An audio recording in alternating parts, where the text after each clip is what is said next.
Morning. Just want to talk about this whole diabetic thing. From when I was told I was diabetic, I was a bit like taken back, but it wasn't. I didn't see it as really like, oh, it's the end of the earth. Now, later on, people started to explain to me my rating was HCP1 or something. It was 51 anyway, which is very high and quite risky.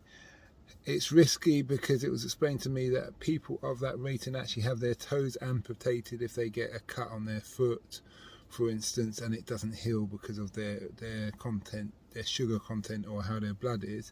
It gets infected, like you get gangrene and things like that, and worst case scenario, they cut off your leg. Now, saying that, I do know of a guy who I used to work with who's had his leg amputated, so there is that risk there, but I don't really want to talk about the negatives, because I'm kind of a person who's always seen their world as the glass half full, and you like to find the positive out the negative.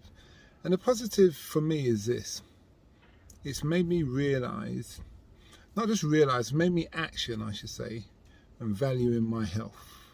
I make it a point to exercise at least half an hour, something quite vigorous every day.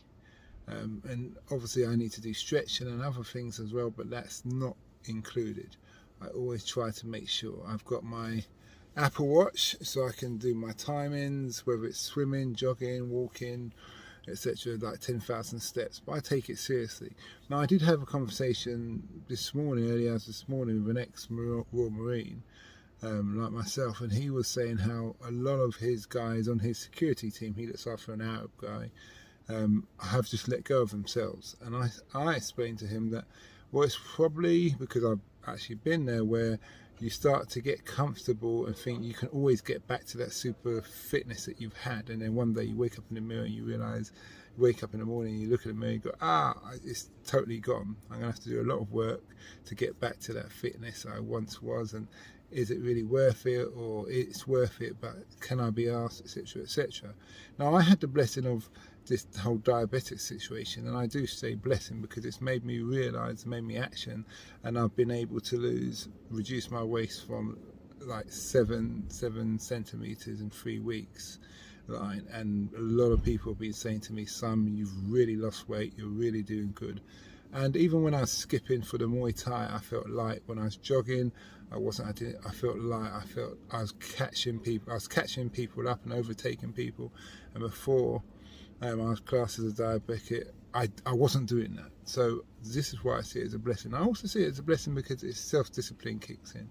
Self-discipline where you have to say, okay, how are you going to eat? You've got to change your lifestyle, but you've got to balance out, and you've got to be reasonable.